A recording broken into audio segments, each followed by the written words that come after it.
Bendiciones, queridos amigos y amigas. Bienvenidos una vez más a su programa Comentando la TCB.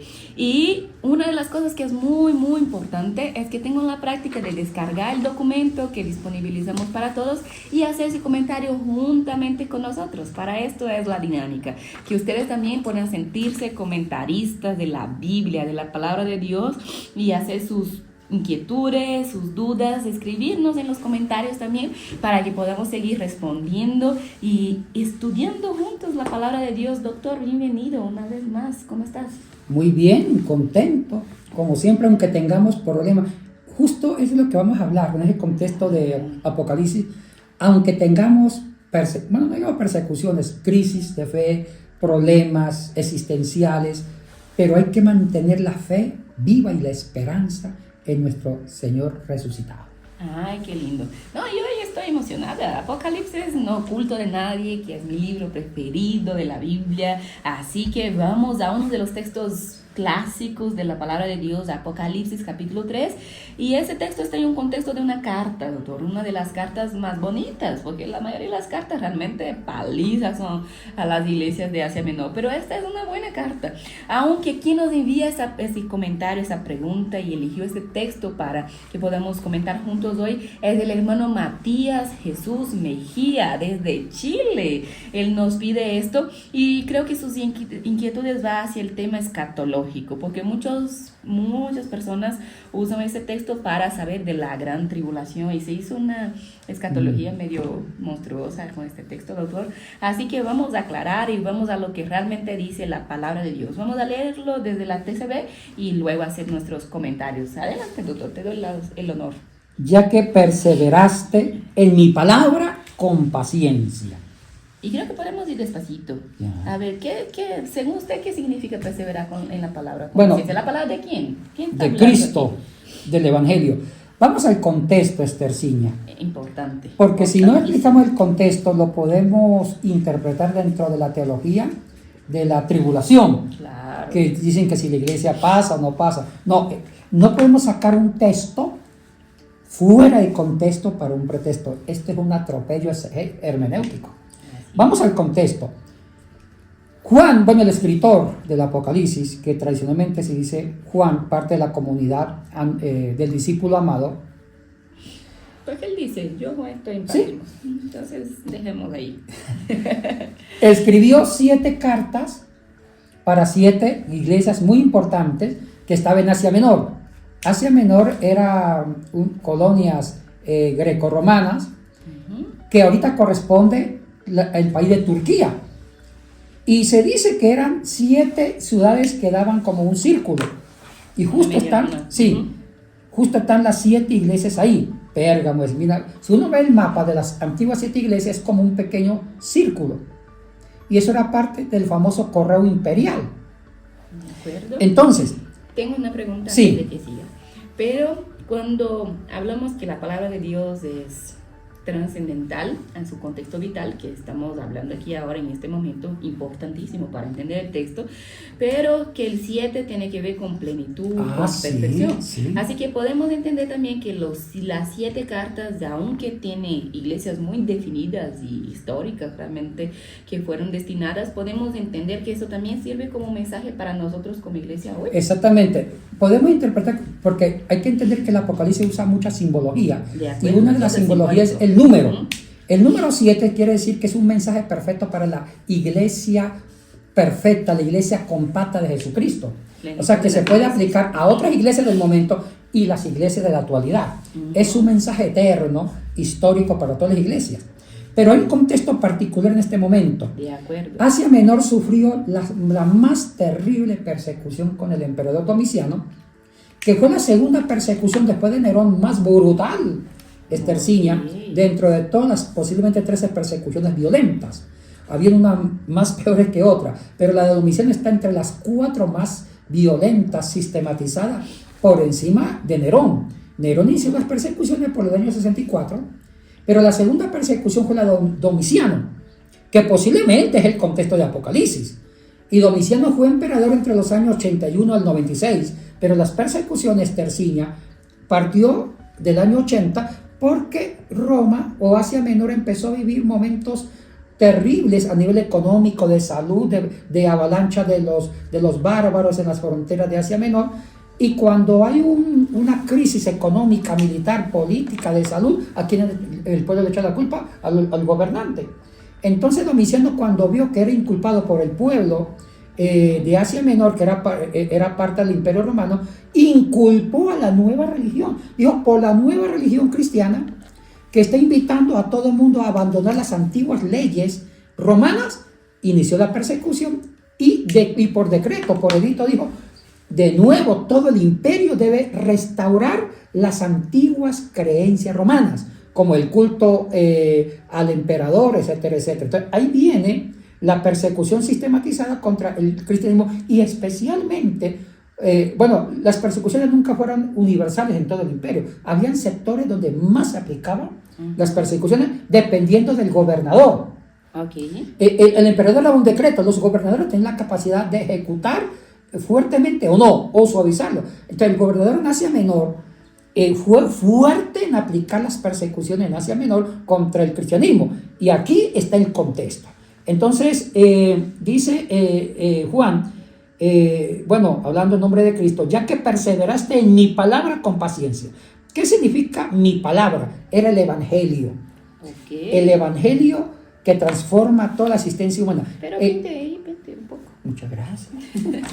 Para eso estamos. Ya que perseveraste con mi palabra. ¿No te tiene algo más fuertecito? Sí, tengo. ¿Qué quieres más fuerte? Un rojo. Con color amarillo pollito. Color de sangre. Apocalipsis rojo es el peor color que puedes tener. Con mi palabra, con paciencia. Entonces, ¿la palabra qué era? La predicación del mensaje de Cristo, que es un mensaje liberador, que es el Evangelio. ¿Qué es el Evangelio? Esa es la esencia de la TCB, es anunciar un mensaje que transforma toda la existencia humana.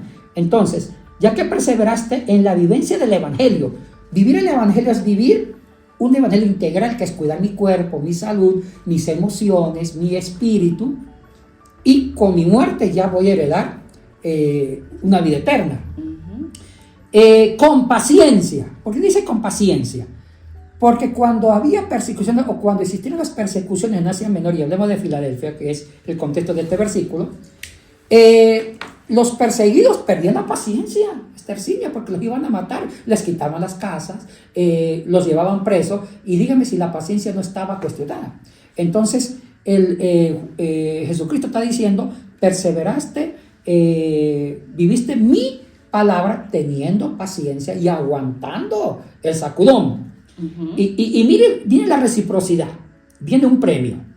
Yo te guardaré de la hora de prueba. Yo te guardaré de la hora de prueba, que vendrá sobre el mundo entero para poner a prueba a los que viven en la tierra.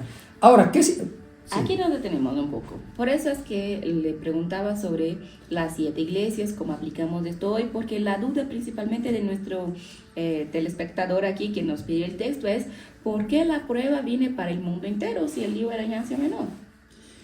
Bueno, el decreto de las persecuciones fue para el mundo entero, para todo el imperio del oeste, el imperio romano, que también cubría gran parte de Oriente. Entonces, la prueba era universal, era un edicto universal hecho por el emperador Domiciano, y eso estaba políticamente se aplicaba a todo el imperio. Ahora, entraba la voluntad de los gobernadores locales. Habían gobernadores que eran muy implacables en implementar el edicto del emperador. Entonces, pero el principio está diciendo que la prueba era universal. Pero hablemos de 2 pruebas. Siempre la exégesis habla de 2 pruebas. La prueba hecha por el imperio al reprimir la fe cristiana con violencia, matando cristianos, esa es una prueba. Pero siempre se habla de una segunda prueba. Es la prueba que pone Dios, que es el juicio universal contra los que persiguen a la iglesia. Esto es interesante lo que estoy diciendo, Estercinia. Cuando se hace una exégesis de Apocalipsis, y cuando el texto habla de una prueba para el mundo entero, también se habla de una doble prueba. Primero, el mundo desafió al cristianismo, probando el cristianismo, persiguiendo el cristianismo y haciéndolo llorar porque los mataban. Esa es una prueba. pero viene una contraprueba para el malvado, para el imperio, que era el juicio de Dios. De acuerdo. Entonces, aquí vemos una doble prueba cuando dice, yo te guardaré de la hora de la prueba. ¿Cuál prueba se refiere? A la del imperio, a la persecución contra la cristiandad, que vendrá sobre el mundo entero para poner a prueba a los que viven en la tierra. Ahora, entra otra prueba, que es la justicia divina, que va a poner a prueba a los malos. Entonces, siempre hay que hablar con esa doble dimensión de la prueba del pecador, de la prueba de la bestia, del imperio romano, porque la bestia es el poder político romano en Apocalipsis 3, pero también viene la prueba de Dios, que es el juicio de Dios, donde se implementa la justicia. Y si la carta es a las 7 iglesias y nos involucra a nosotros hoy como iglesias, la palabra de Dios sigue viva y pertinente, no podemos entender esa prueba también de como todas las luchas y las crisis y las situaciones que vivimos hoy. Sí, sí. Mire, siempre yo veo la doble prueba, tanto la prueba que el mundo nos pone, como la prueba de justicia que Dios nos da. La vida cristiana es tercinia, y también para ustedes, estamos viviendo nuestra existencia y nuestra fe en una doble prueba. La primera prueba es lo que el mundo nos pone como obstáculo. Prueba nuestra fe está en crisis, nos enfermamos, perdemos seres que amamos, somos calumniados, tenemos limitaciones, quiebra financiera. Esa es la prueba que la circunstancia, el hecho de vivir nos pone, nos prueba. Pero hay una prueba, que es la que más le tengo miedo, es la prueba de Dios, que es el juicio de Dios, que va modificando el carácter, que se va imponiendo sobre el pecado humano. Entonces, a veces nosotros nos toca enfrentar una doble prueba. La prueba de las circunstancias, la adversidad de la vida, pero también viene la prueba de Dios cuando Dios me confronta con su justicia. Ahora, ¿cuál es el desafío de un creyente? Que su voluntad, que su vida, su conducta, su corazón, su fe, se ajuste a la prueba de Dios y se alinee con Dios para vivir la esperanza. Y eso nos ayuda a soportar la prueba que el mundo nos da. Y ahí esa doble prueba, ¿cómo es que entendemos esa idea tan común en nuestros contextos, principalmente pentecostales, de la gran tribulación? ¿Tiene que ver o no tiene que ver? Yo discrepo, Esterciña, con una hermenéutica literalista apocalíptica, porque han sacado el texto fuera de contexto para armar algo escatológico de una gran tribulación, de persecuciones fuertes, cuando también Juan estaba hablando de una tribulación propuesta por el poder imperial romano. Ahora, ese tema de la gran tribulación lo podemos entender de otra forma. Por lo menos para mí el COVID, cuando estuvimos encerrados 3 años o 2 años, no sé, es una prueba, es una gran tribulación que el mundo y la iglesia vivió. Entonces, aquí está la doble prueba. La prueba de una pandemia para el mundo y también un juicio de Dios para que nuestras vidas también se adecúen a los planes de Dios. ¿Qué hace la iglesia? La iglesia trata de condicionarse a la voluntad divina, al pensamiento divino, para corregir y ser luz al sufrimiento del mundo, y para que el mundo se arrepienta, se convierta bajo el testimonio de la iglesia cristiana. Ok, por eso somos martoreos. ¿Sí? En Apocalipsis, testigos de todo, del Evangelio de Cristo. Y el mismo Cristo nos dijo, ¿no? El que quiere venir após mí, tome tu cruz y sígueme. Empezamos ahí un evangelio y tenemos, creo que muchas veces, volver a ese evangelio de la cruz. Y ahí viene una esperanza bien bonita en el versículo 11, que a mí me alegra mucho. Realmente para mí, aunque algunos tomen como una mala noticia, para mí es la mejor noticia que puede dar el Hijo del Hombre aquí, que es vengo pronto. Vengo pronto. Esta palabra vengo pronto en el griego es la famosa parusía, que se ha traducido como segunda venida. Cuidado, en el griego no dice deuteros, parusía, no dice segunda venida. Categorizar segunda venida con un adjetivo numeral ordinal, segunda venida, es más una propuesta de la teología cristiana desde la antigüedad y más de la edad medieval. Lo que el griego dice parusía. Entonces, los textos griegos traducen la venida. Algunas traducciones ponen segunda venida, y eso es algo que podemos discutir en otro programa. Sí. Entonces, la presencia de este verbo es parusía, que es vengo pronto. Ahora, el término de la parusía, que está en una pie de página de la TCB muy abundante, no se refiere de pronto, que de pronto no está Cristo y apareció. Así lo hemos entendido. No, en el griego la palabra parusía es una presencia que está siempre. Siempre Cristo está con nosotros. Lo que pasa es que su presencia se está haciendo más visible en una tensión escatológica. O sea, cada día que pasa más, su presencia se hace tan real que llegará un momento escatológico en los últimos días de los tiempos que su presencia se vuelve tan contundente. Pero eso no quiere decir que no estaba y vino. Eso sería de pronto una herejía. No, sí está, su presencia está, pero cada vez que avanza la escatología, su presencia se vuelve más real. Así hay que entender su presencia. En el momento que pensemos que Cristo no está y tiene que venir, estamos concibiendo una historia, una iglesia sin Cristo. Eso es muy peligroso. Es grave. Siempre la presencia de Cristo, la parusía la estamos viviendo en las ordenanzas, en el culto, en la fe, en la vivencia cotidiana, en la adoración. Pero hay que entender que la parusía que se traduce como venida es algo que va creciendo, es progresivo, pero va a haber un momento escatológico que su presencia, su venida es más visible. Entonces, ese es otro punto que tenemos que tratarlo con mucho más delicadeza. Sí, tendremos programas para eso y si quieren seguir hablando de esto, dejen sus comentarios y vamos hacia eso, doctor. Y aquí viene una parte que me gusta. Ya le dije varias veces. A la coronita suya. Claro, mi corona. Claro que sí. Cada día meto una piedracita en mi corona. ¿Pero una piedra de qué? No, va a quedar. Una piedra no sé, de debajo. piedras preciosas, lo que sea que Dios me quiera dar en el cielo. Yo estoy segura que recibiré mi corona de galardón.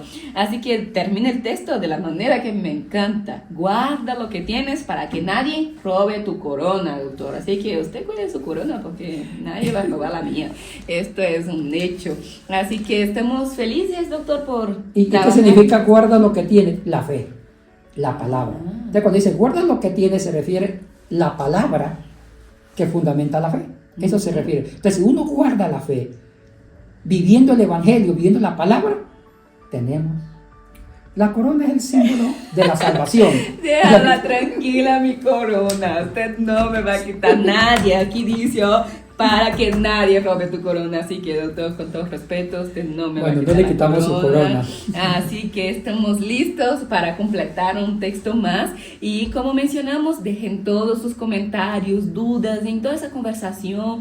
Hagan sus propios comentarios ahí. Y en toda esa conversación, si se surgió alguna inquietud, alguna situación, algún otro texto también que a ustedes les gustaría que podamos comentar juntos, dejen el comentario. Compartan en todas las redes sociales cómo quedó su comentario ahí de este texto, etiquétanos en todas las redes y les esperamos ansiosos para la próxima semana. ¿Y qué texto será ese? Sí, será el escatológico. Lo que diga la gente. Como la venida de Cristo.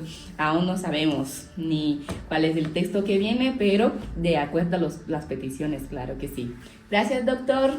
Dios les bendiga mucho. Bendiciones. Hasta el próximo programa. Shalom.